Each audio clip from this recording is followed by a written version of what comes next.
కాలభైరవుడి గురించి కాశీ క్షేత్రంలో కాలభైరవుడిని ఎందుకు ప్రతిష్ఠించారో దాని గురించి తెలుసుకుందాము. కాలభైరవునికి కాశీ క్షేత్ర పాలకునిగా కీర్తించారు. కాశీ క్షేత్రంలో కాలభైరవుడే ఎందుకు ఉన్నాడు అనడానికి ఒక చిన్న కథ ఉంది. అది ఏంటి అంటే, బ్రహ్మదేవుడికి 5 తలలు ఉండగా 5వ తలను కాలభైరవుడు నరుకుతాడు.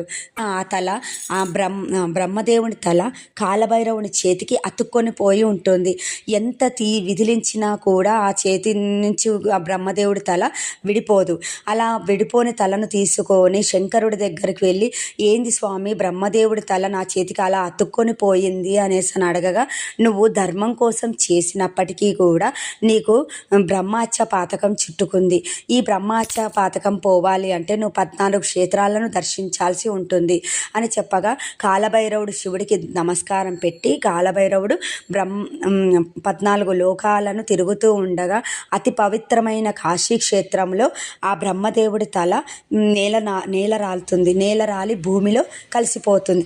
అప్పుడు శంకరుడు ప్రత్యక్షమై, నీవు బ్రహ్మదేవుడి తలకాయని నరికినందుకు నీకు బ్రహ్మహత్య పాతకం ఈరోజు నీకు ఆ బ్రహ్మహత్య పాతకము నుండి విముక్తి కలిగింది. కాశీ క్షేత్రంలో ఎటువంటి భక్తులు వచ్చినా, ఎలాంటి భక్తులు వచ్చినా మొదట నిన్ను దర్శించి తర్వాత నన్ను దర్శించాలి అనేసని నీకు వరమిస్తున్నాను అని చెప్తాడు శివుడు.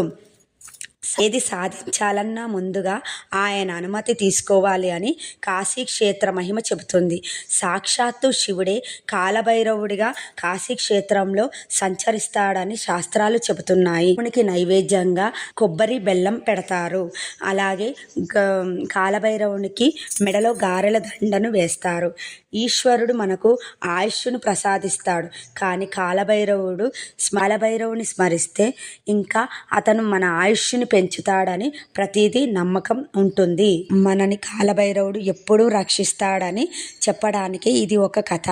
కాలభైరవుని దర్శించుకుంటే మనకు అన్ని కోరికలు నెరవేరుతాయి, మన ఆయుష్ పెరుగుతుంది, మన జీవితం సాఫల్యంగా నడుస్తుంది, మనకు ఎటువంటి భయాలు లేకుండా మనను జాగ్రత్తగా కాపాడుతాడు ఆ కాలభైరవుడు.